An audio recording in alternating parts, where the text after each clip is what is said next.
एक बूढ़ी भिखारी की अनोखी कहानी। Short emotional story Hindi. हर दिन एक भिखारी दरवाजे के पास आकर भीख मांगा करता था और घर का मालिक हमेशा घर के बाहर आकर उसे देखकर फिर जाया करता।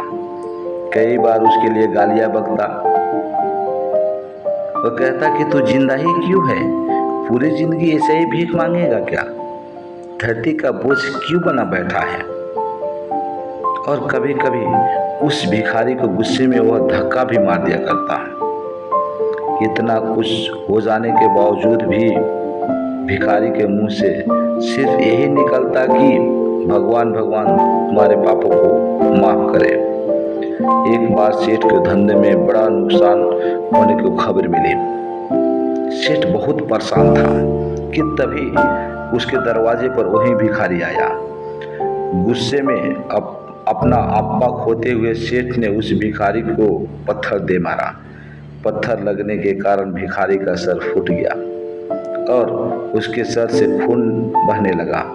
फिर भी दर्द से कहराते हुए भिखारी ने इतना ही कहा, भगवान तुम्हारे पापों को माफ करे। भिखारी वहां से चला गया। सेठ सोच में पड़ गए। भिखारी को पत्थर मारा, फिर भी उसने सिर्फ प्रार्थना की। सेठ का मन शांत हुआ, सेठ का गुस्सा शांत हुआ। भिखारी का रहस्य जानने के लिए सेठ ने भिखारी को पीछा करना शुरू कर दिया। भिखारी जहाँ जहाँ जाता सेठ उसके पीछे पीछे जाता।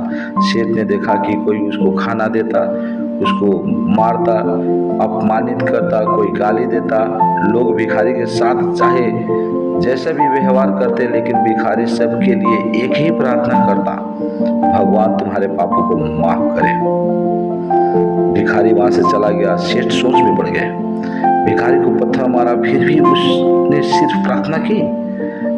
सेठ का गुस्सा शांत हुआ, सेठ का मन शांत हुआ। भिखारी को रहस्य जानने के लिए सेठ ने भिखारी का पीछा करना शुरू कर दिया। भिखारी जहाँ जहाँ जाता सेठ उसको पीछे पीछे जाता। सेठ ने देखा कि कोई उसको खाना देता, उसको कोई मारता, अपमानित करता, तो कोई उसे गाली देता। लोग भिखारी के साथ चाहे जैसे भी व्यवहार करते, लेकिन भिखारी सबके लिए एक ही प्रार्थना करता, भगवान तुम्हारे पापों को माफ करे। अब रात होने को आई थी। भिखारी अपने घर जाने के लिए लौटा।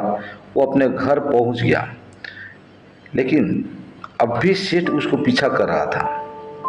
एक पुरानी टूटी हुई खटिया पर एक बूढ़ी औरत लेटी हुई थी, काफी कमजोर और बीमार लग रही थी।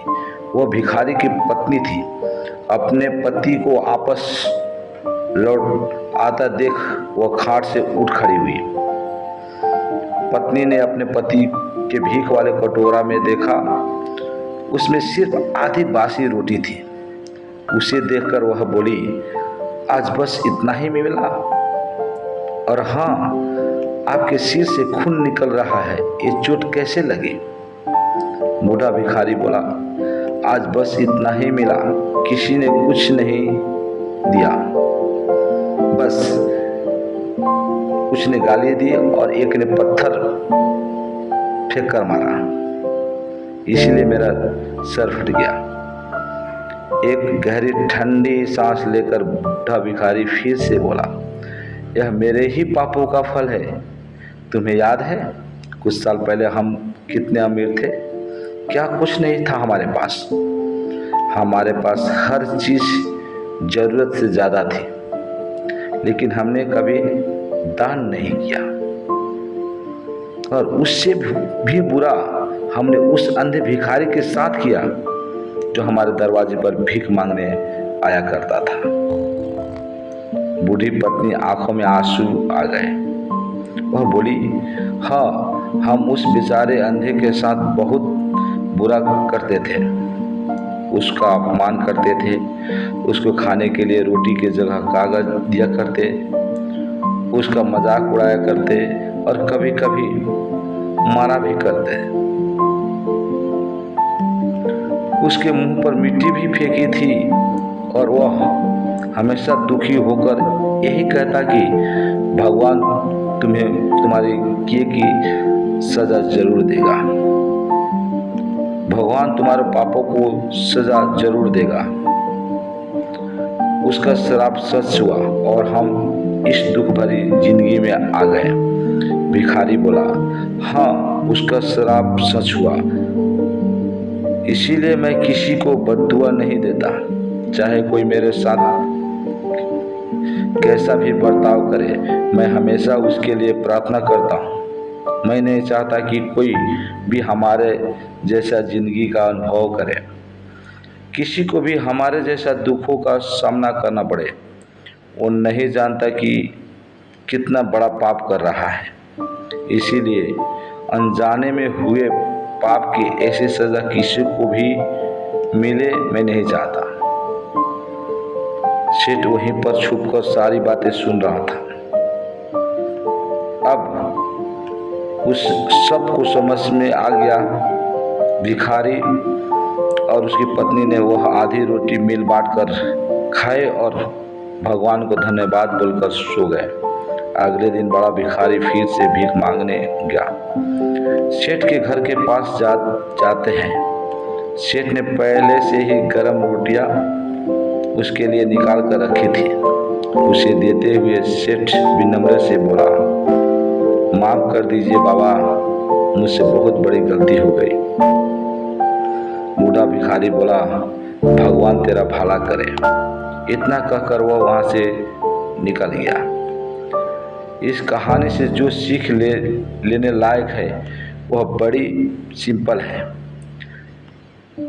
आदमी चाहे किसी के बारे में बुरा कहे या भला करे, लेकिन भगवान सिद्ध कर्म के हिसाब से उसको फल देता है।